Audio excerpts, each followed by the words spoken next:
Bendiciones en Cristo, yo soy Abel Hamden y los invito a quedarse porque vamos a hablar un tema que creo que es bastante interesante.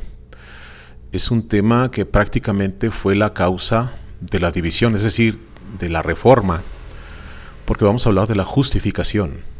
O sea, cómo es que la Iglesia Católica Romana justifica a sus creyentes, a sus laicos, hacia dónde los lleva realmente, paso por paso, para que usted sepa cómo es que esta iglesia hace todo al revés.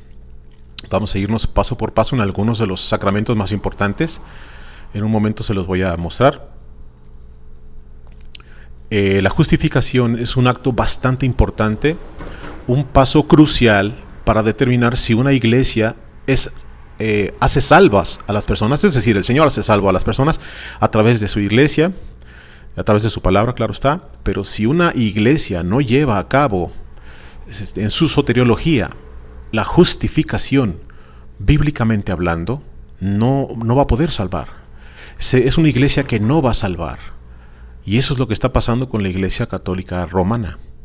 Y por eso lo quiero invitar a que se quede, para que empiece a ver cada detalle y cómo es que la propia Iglesia Católica tergiversa muchas cosas de la Escritura y ella misma pisotea sus propios concilios y acuerdos.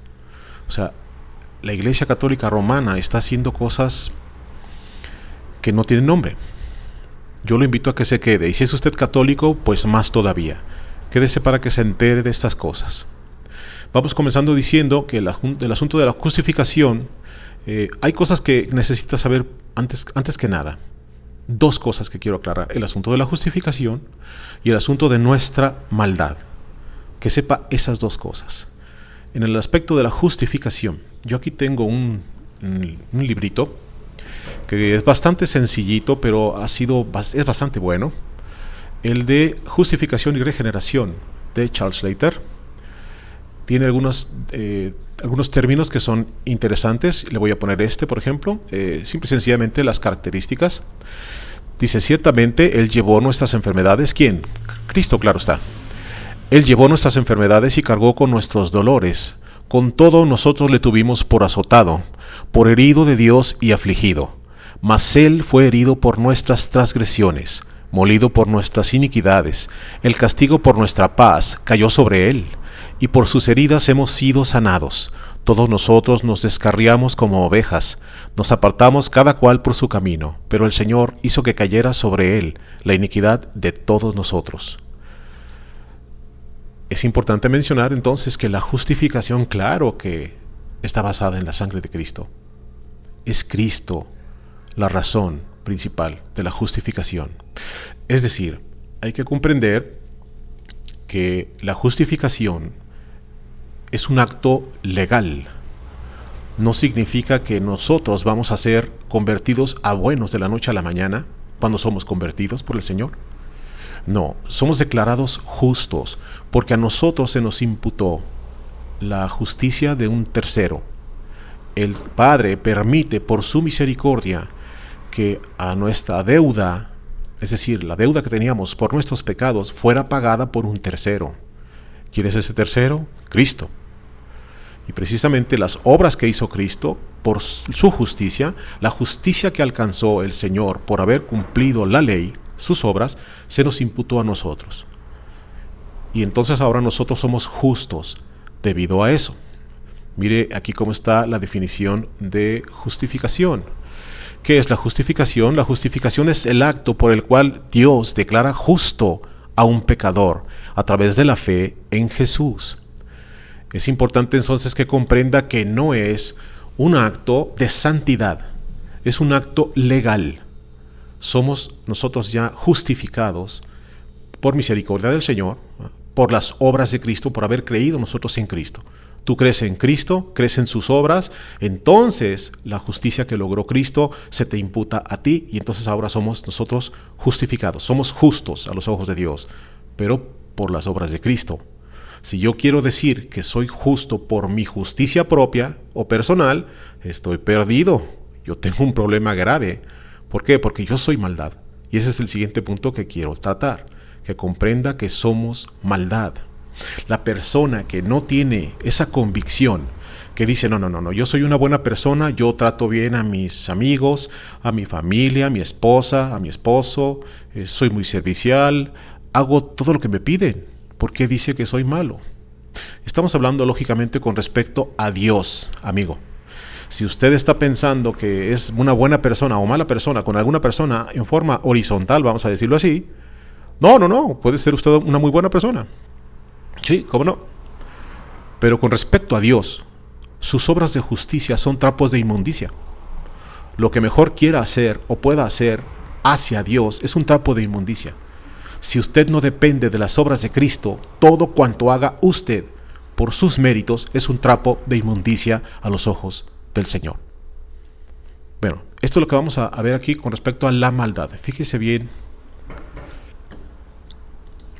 Tenemos este punto, Romanos 3, claro, el capítulo por excelencia para esto. Como está escrito, a partir del 10 al 18, Romanos 3, del 10 al 18, como está escrito, no hay justo ni aún uno. Fíjese, empezando, no hay justo. Usted no es justo. Si no está en la justicia de Cristo, usted no es justo en lo absoluto. No hay quien entienda, no hay quien busque a Dios. Usted puede decir que sí busca a Dios. No, yo sí busco a Dios.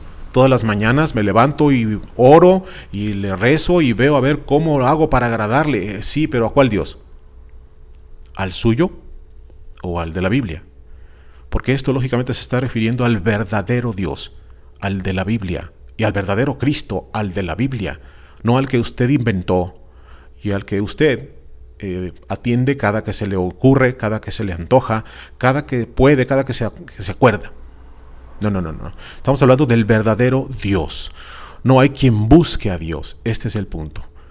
No hay quien busque a Dios. Si usted no ha ido a Cristo, usted no va a buscar al verdadero Dios. Va a buscar a su Dios, al que usted inventó. El que es muy buena onda, como dicen por ahí. No le pide nada, no le pide cuentas, todo le perdona. Nunca lo castiga. O sea, ese Dios que no existe, pero usted cree que sí. Todos se desviaron, a una se hicieron inútiles. No hay quien haga lo bueno, no hay ni siquiera uno. ¿Por qué dice el Señor eso? No hay ni siquiera uno que haga lo bueno. ¿Por qué? Si yo hago cosas buenas, yo le ayudo a mi gente y soy una buena persona. No, amigo, estamos hablando de Dios. Hacer cosas buenas para Dios es obedecer a Dios. Y no estamos capacitados para obedecer a Dios si no estamos en Cristo. Entonces eso es lo que yo quiero que usted empiece a entender. Nuestra maldad no nos permite servir a Dios porque no buscamos a Dios. Usted está buscando al Dios que usted inventó. Al Dios de la Biblia no, porque el Dios de la Biblia sí le pide cuentas. El Dios de la Biblia sí le pregunta qué está haciendo. Sí le dice, estás yendo a la iglesia. Sí le pide esforzarse en algunas cosas, aunque nunca en sus fuerzas, porque usted por sus fuerzas no va a hacer nada, siempre va a ser dependiendo de Jesucristo. Y si usted no está dependiendo de Jesucristo, no puede hacer absolutamente nada, más que obedecer al pecado y caer en el pecado. Sepulcro abierto es su garganta. Con su lengua engañan. Fíjese cuántas cosas hacemos nosotros. Veneno de áspides hay debajo de sus labios. Siempre decimos cosas que pueden matar al prójimo. Y no me refiero a físicamente, me refiero a su honra. Usted mata la honra de una persona y comienza a afectar su vida. Porque entonces empieza a tener o menos trabajo, menos amistades, o se empieza a padecer la persona por su lengua, por su boca. Las cosas que usted habla influyen en la vida de una persona. Su boca está llena de maldición y de amargura. ¿Cuántas cosas no salen de la boca de la gente que no está en Cristo y no entiende eso? Piensan que están haciendo su voluntad como ellos quieren. Sus pies se apresuran para derramar sangre. Son vengativos. Me la haces, me la pagas. Somos malos, entienda esa parte. Quebranto y desventura hay en sus caminos. No conocieron camino de paz y no hay temor de Dios delante de sus ojos. Normalmente las personas que no están en Cristo no les importa lo que diga Dios. Y siendo honestos, el asunto en cuanto al catolicismo romano hace que las personas no conozcan muchas cosas, empezando por la palabra de Dios. No conocen la palabra de Dios y de alguna manera están tranquilos yendo a la iglesia, cumpliendo los requerimientos que les piden los sacerdotes, haz esto, haz aquello, haz el otro, y lo hacen con gusto. Pero no se están dando cuenta de que lo que están haciendo no es de Dios, o no es para Dios, sino para los hombres. Y esos puntos son bien delicados y bien importantes. A ver, entonces aquí, fíjense bien en esto. Estoy hablando de que somos malos. Romanos 12 dice, no paguéis a nadie mal por mal, procurad lo bueno delante de todos los hombres. Si es posible, en cuanto dependa de vosotros, estad en paz con todos los hombres. A pesar de que podamos estar en Cristo incluso, nosotros todavía tenemos rezagos en cuanto a la maldad. Y el Señor nos hace ver aquí esto. No os venguéis vosotros mismos, amados míos, o sea, amados por el Señor, hijos del Señor, sino dejad lugar a la ira de Dios, porque está escrito, mía es la venganza, yo pagaré, dice el Señor. Así que si tu enemigo tuviere hambre, dale de comer. No te pongas a pelear con él, no lo quieras matar, no quieras acabar con él. Dale de comer. O sea, nos está diciendo el Señor, tranquilízate, muchacho. Yo sé que tú quieres hacer lo imposible, pero esa maldad todavía está en nosotros. Por eso le estoy comentando eso, para que sepa que nuestra maldad está encima. Y si nosotros dependemos de nuestras obras para hacer algo, ya estamos perdidos, porque somos malos, malos hacia Dios. Usted puede ser un alma de Dios para su amigo que acaba de conocer, o para su pareja o su hijo. ¿Sí? Pregúntese, ¿quién es usted para Dios? ¿Qué está haciendo para Dios? Y va a entender en dónde está su maldad. Ahí. No seas vencido de lo malo, sino vence con el bien el mal. Ok, entonces con esto es solamente para que usted ubique que sí somos maldad. Nosotros somos malos. De hecho, es otra de las cosas que habla el Señor. Si ustedes siendo malos dan a sus hijos cosas buenas, más el Padre entonces, siendo bueno, dará a su Espíritu Santo a quien se lo pida. Entonces hay que entender que esas partes, de hecho Romanos 7 funciona así. Romanos 7 funciona porque hay maldad en nosotros todavía, en nuestros miembros, a pesar de haber sido justificados, a pesar de ser justos a los ojos de Dios. Hay maldad en nuestros miembros, así es que hay que tener cuidado con esa parte. Ok, vamos a iniciar con el asunto de el bautismo. Los 7 sacramentos que le comentaba, estos 7 sacramentos, hay 3 sacramentos de iniciación, 2 sacramentos de sanación y 2 sacramentos de servicio. Los 3 sacramentos de iniciación en la Iglesia Católica Romana son el bautismo, la Eucaristía y la confirmación. Nos vamos después a los otros 2 de sanación, en donde está precisamente la confesión y la unción de los enfermos, y los últimos 2 en donde está la orden sacerdotal y el matrimonio. Nosotros vamos a tocar nada más 3 de los sacramentos.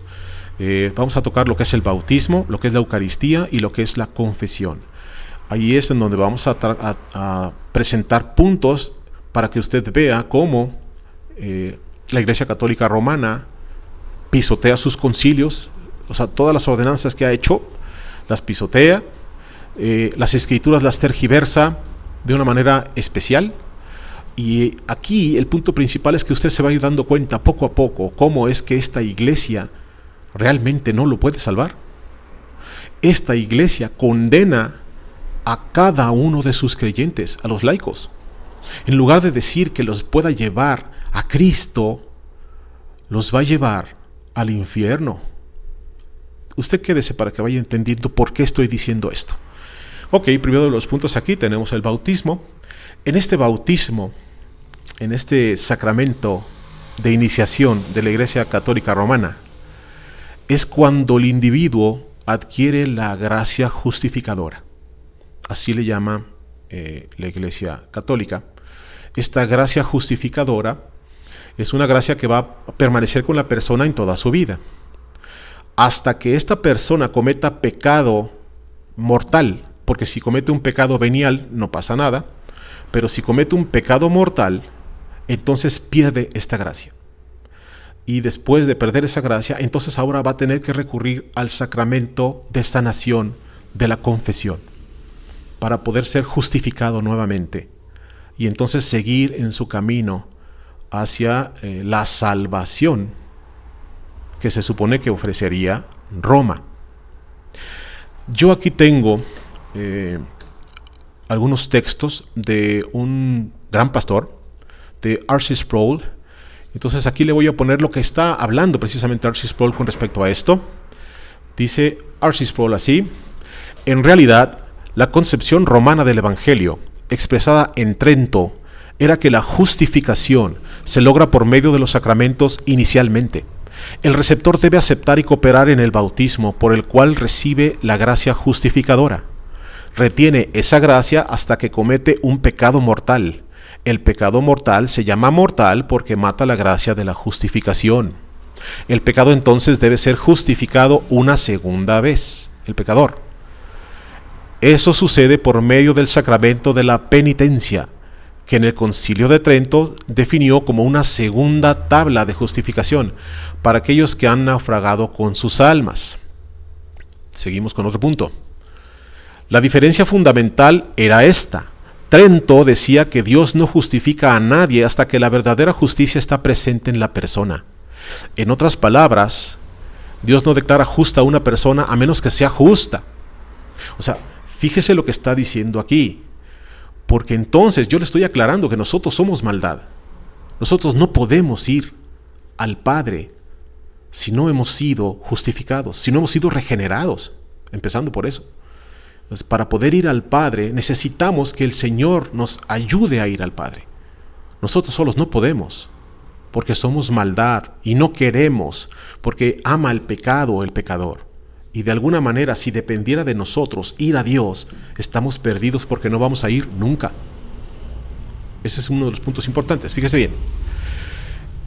Entonces dice: en cambio, los reformadores decían que la justificación se basa en la imputación de la justicia de Jesús, lo que acabo de mencionarle. Nosotros confiamos y creímos en el Señor Jesucristo, y las obras, la justicia que logró Jesucristo cumpliendo la ley, se nos imputa a nosotros por creer en Él. La única base por la cual una persona puede ser salva es la justicia de Jesús, que se le imputa cuando cree. Ese es uno de los aspectos más importantes en cuanto a la justificación. Y se supone que el bautismo en agua, porque eso es otra cosa que hay que decir, es en agua el bautismo que hacen ellos, les da esta gracia justificadora para que puedan ir en su vida en el camino hacia el Señor. Pero este es el grave problema que tienen, porque resulta que la iglesia, a pesar de estar usted justificado, lo va a mandar al purgatorio. Haga lo que haga, usted no irá al Señor. En su vida no podrá ir al Señor. Roma le cierra las puertas en las narices.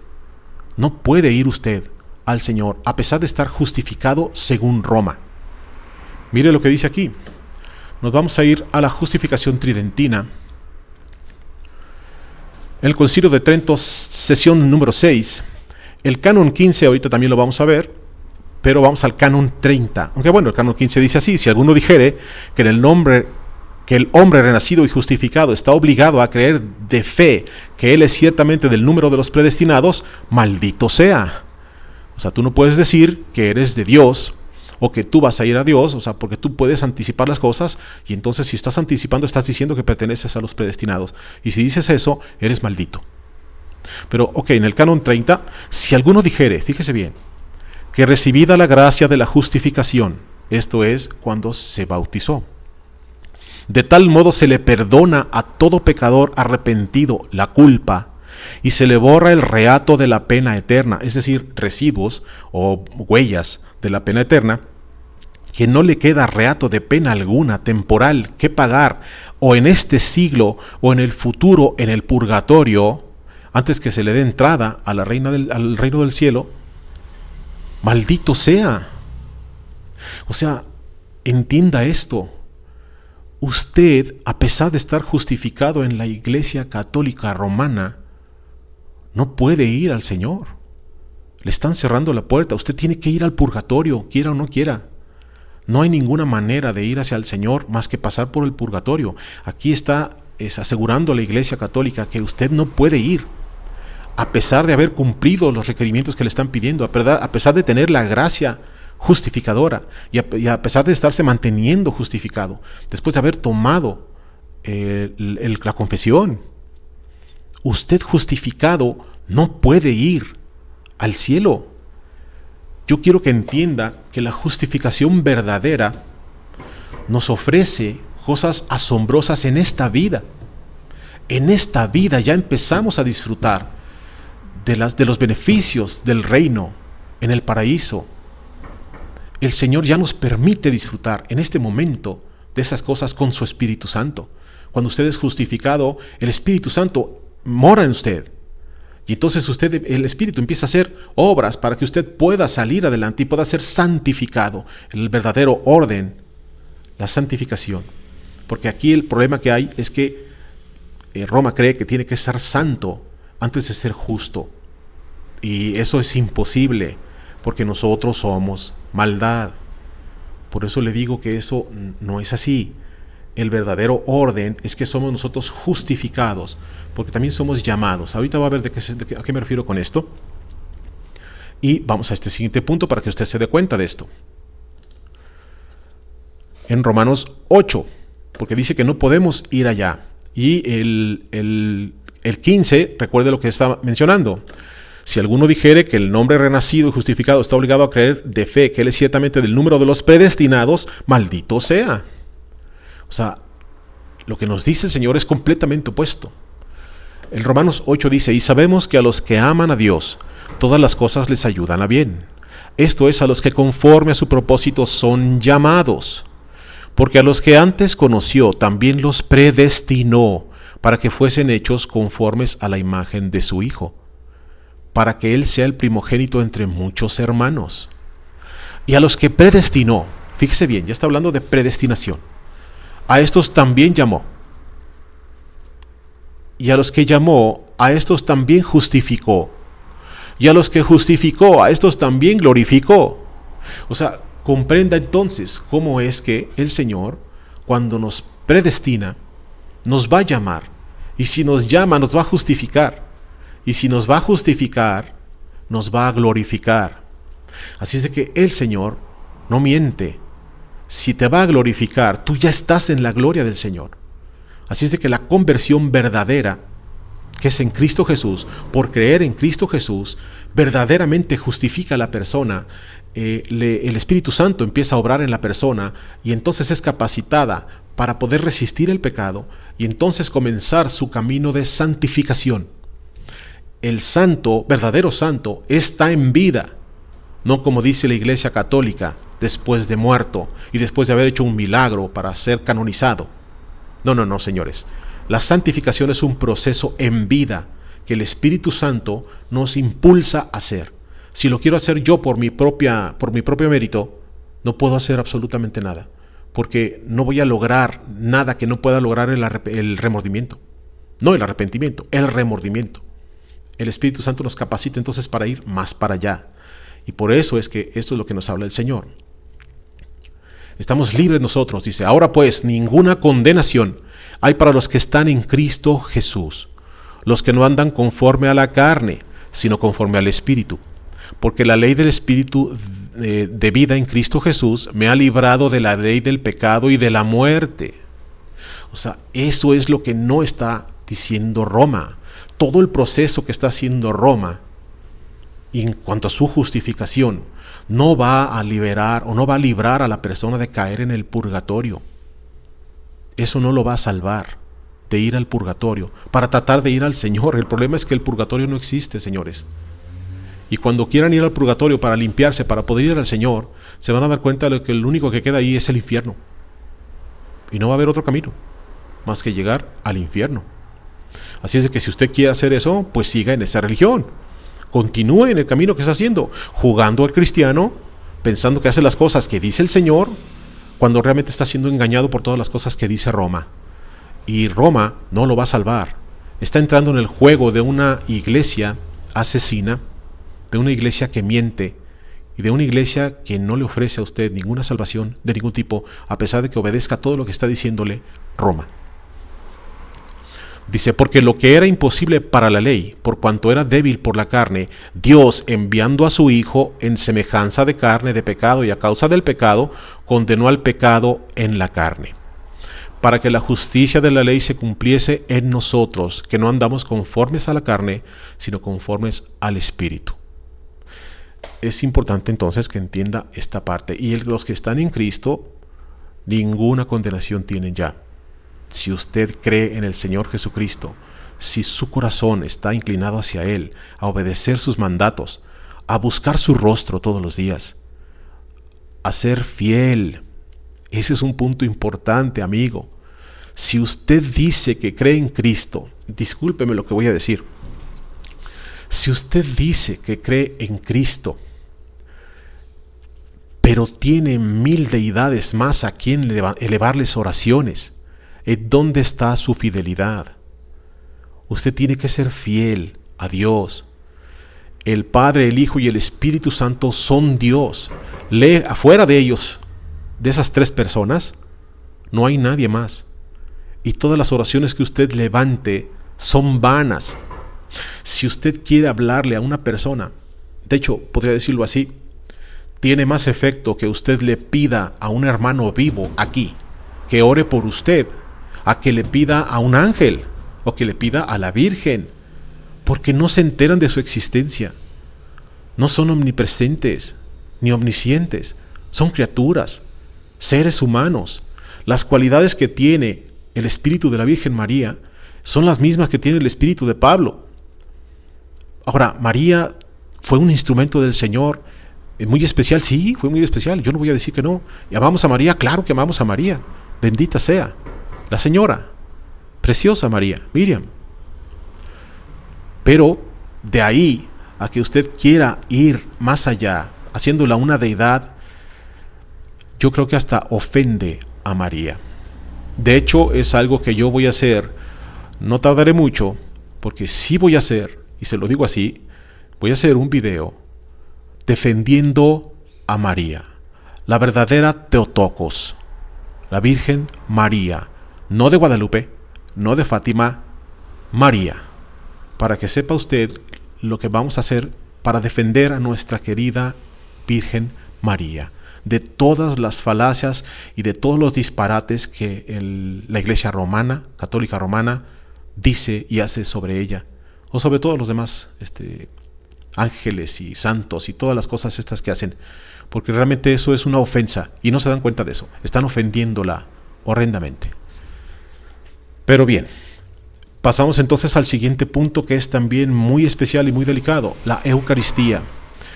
Quiero que vea todo lo que le acabo de presentar ahorita, cómo la propia Iglesia pisotea las cosas que está haciendo, cómo se equivoca y cómo dice las cosas al revés. Entonces, aquí no es la excepción. Estamos entonces aquí en la Eucaristía.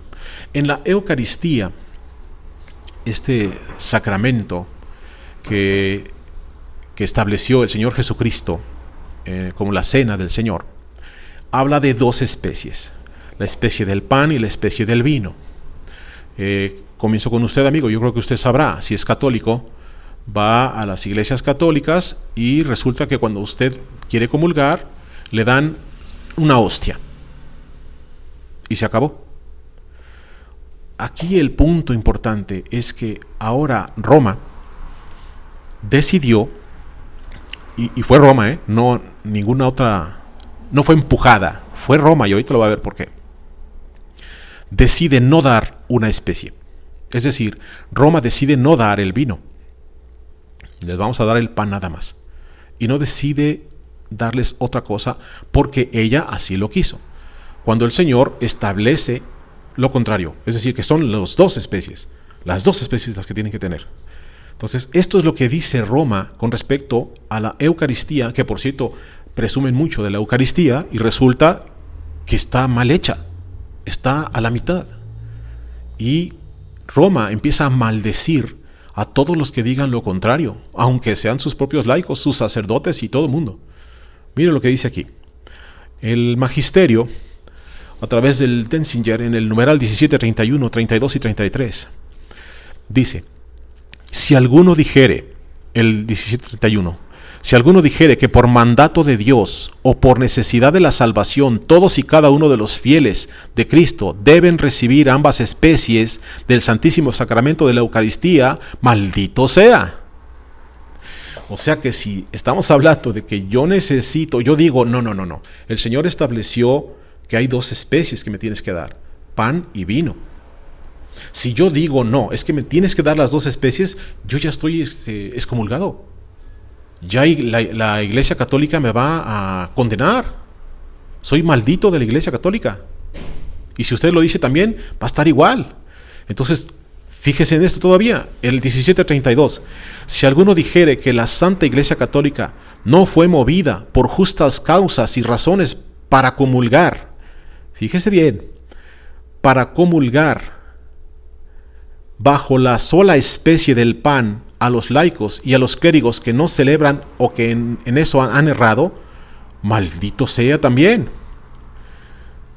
Fíjese bien en esto, con cualquiera de esas cosas la Iglesia lo maldice. Si alguno dijere que la Santa Iglesia Católica no fue movida por justas causas y razones para comulgar bajo la sola especie del pan, fíjese, están negando el vino. Están negando el vino. A los laicos y a los clérigos que no celebran o que en eso han errado, sea anatema. Eso es un error importante de la Iglesia Católica Romana. Entonces necesita tener consideración en eso, porque es solamente el pan el que están dando. Y el Señor estableció que es pan y vino. El 33 también, si alguno negare que bajo la sola especie del pan se recibe a todo e íntegro Cristo, fíjese bien, ya omiten el vino. Fuente y autor de todas las gracias, porque como falsean, afirman algunos, no se recibe bajo las 2 especies, conforme a la institución del mismo Cristo, maldito sea. O sea, he ahí el punto. La Iglesia Católica está, por su propia decisión, negando una de las especies. O sea, eso no está bien. El Señor nos llama al pan y al vino. Mire lo que dice aquí el Señor en 1 Corintios 11. Del 23 al 29, porque yo recibí del Señor lo que también os he enseñado, que el Señor Jesús, la noche que fue entregado, tomó pan, y habiendo dado gracias, lo partió y dijo, tomad, comed, esto es mi cuerpo, que por vosotros es partido, haced esto en memoria de mí.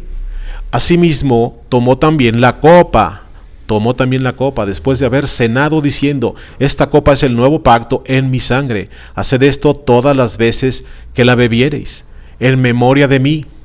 Así pues, todas las veces que comiereis este pan, y bebiereis esta copa,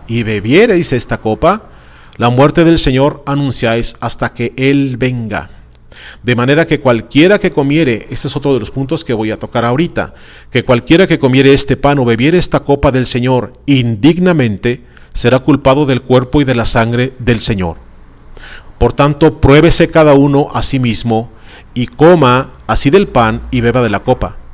Porque el que come y bebe indignamente, sin discernir el cuerpo del Señor, juicio come y bebe para sí.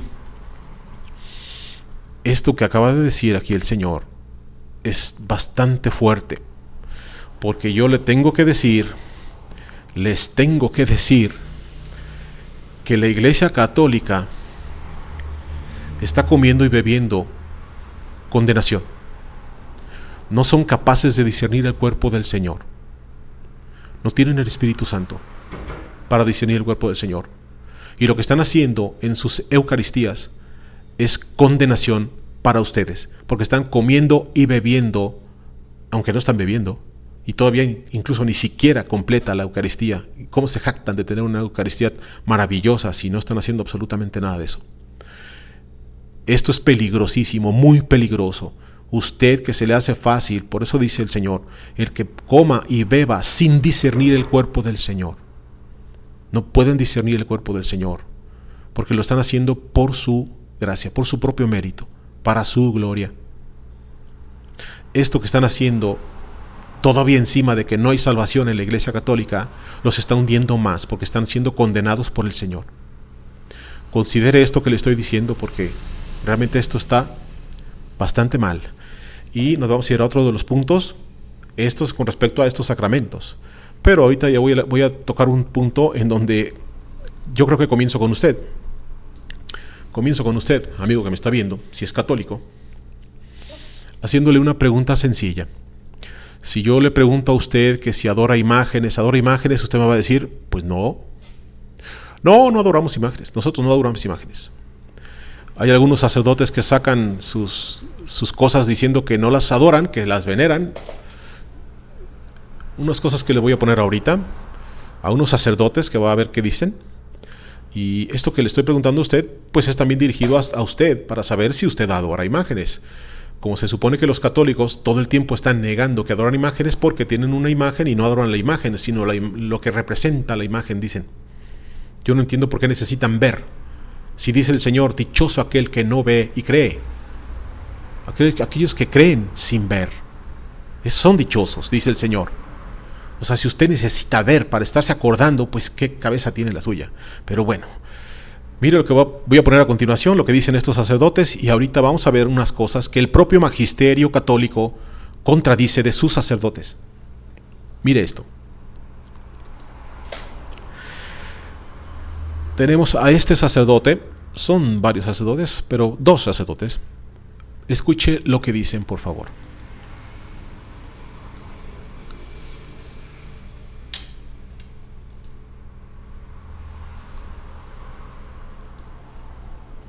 ¿Por qué adorar imágenes? ¿Por qué alumbrar imágenes? Si esas imágenes son de yeso, dice. No hay que adorar las imágenes. Eso se llama calumnia. Y toda calumnia es pecado, porque es mentira.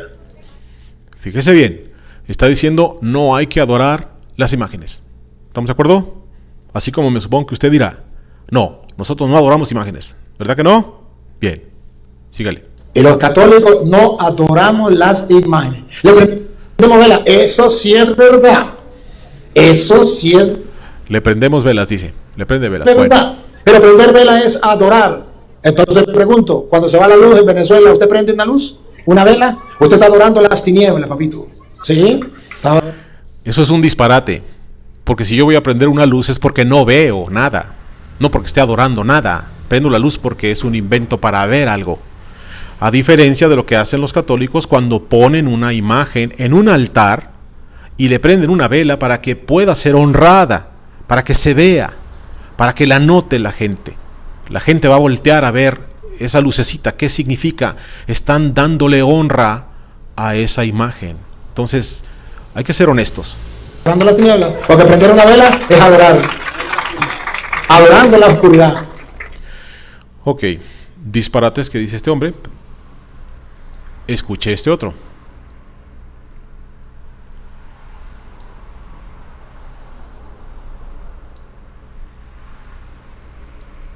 Señor, pasaron por mi casa unas personas que me dijeron que me iban a enseñar a leer la Biblia. Ellos mismos me indicaron que nosotros, como católicos, adorábamos imágenes. ¿Es eso cierto?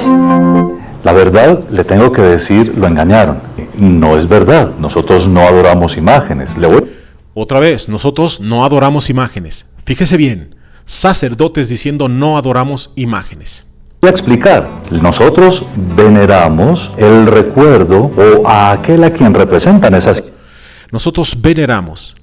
Decimos adorar y venerar es lo mismo, pero vamos a aclarar el punto. Y si no cree que es lo mismo, ahorita vamos a ver con la Real Academia de la Lengua. Imágenes, que es muy distinto de adorar la imagen, ¿verdad? Y como no adoramos la imagen, entonces nos hacemos conscientes más bien de algo que es el misterio de Dios. Dios nuestro Señor está siempre con nosotros y por lo tanto, si nos hacemos una imagen de nuestro Señor Jesucristo, que se encarnó precisamente para que lo viéramos, no es para adorar el palo o el yeso o el metal. Ok, dice que no es para adorar el palo, el yeso o el metal. Bien, voy a comprársela, como dicen por ahí, a todos los que dicen es que nosotros no adoramos. Es cosa de que vean y que se metan a ver la Virgen del Rocío en España para que entonces vean cómo lo que dicen no es verdad, en lo absoluto. Pero aquí nos vamos a ir a la parte principal en la Real Academia de la Lengua, que es adorar. Dice aquí la Real Academia de la Lengua: reverenciar o rendir culto a un ser que se considera de naturaleza divina. A un solo Dios, adora a Dios, bla, bla, bla. Rendir culto a personas o cosas consideradas sagradas y santas. El punto principal aquí lo tenemos acá, en donde dice venerar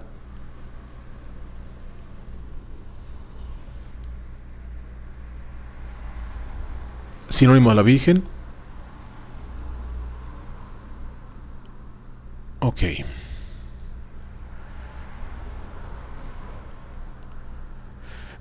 Está sinónimo: venerar, reverenciar, idolatrar.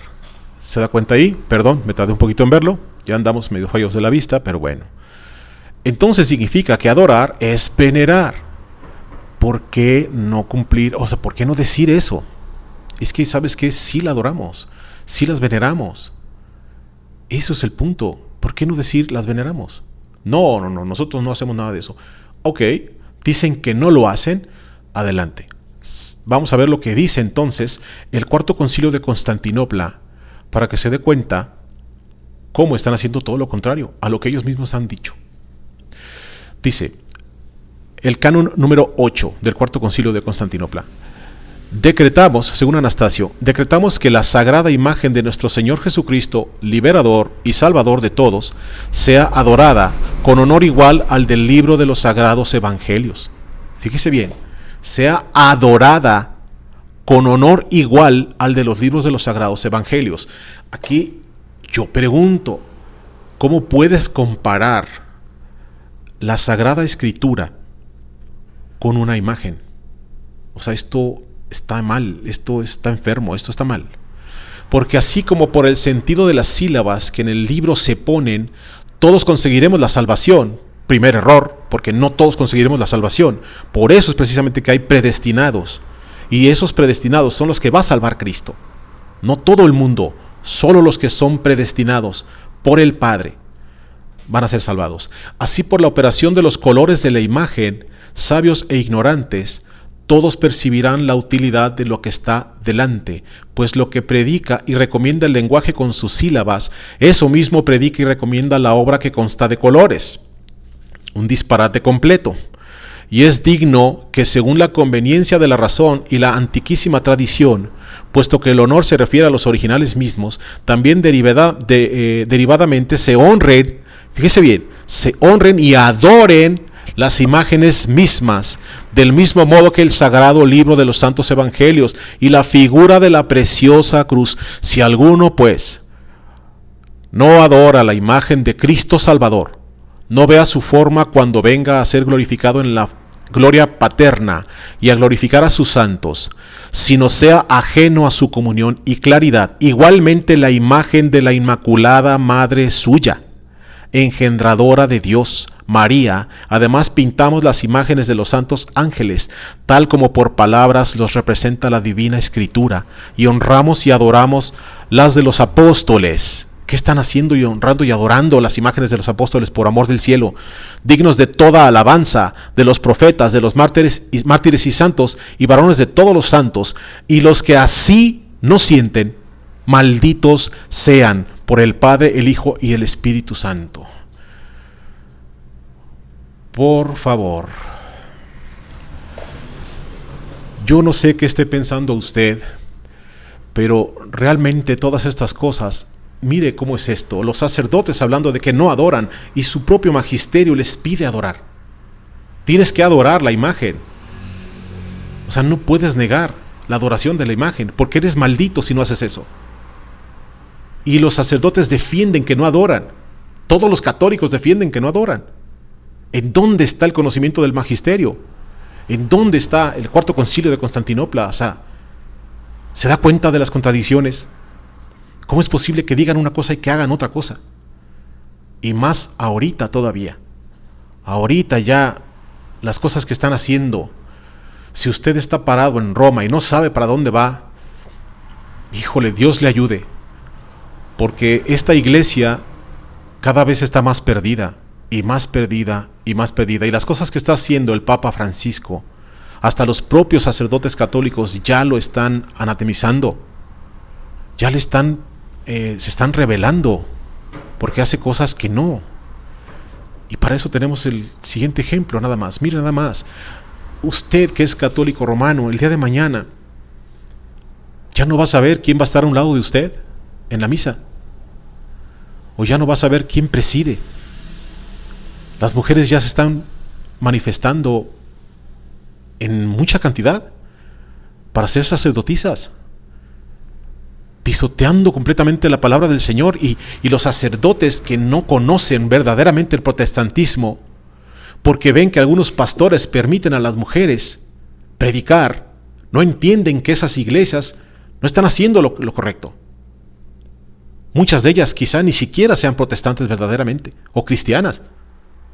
Las del Evangelio de la Prosperidad, le aseguro que no.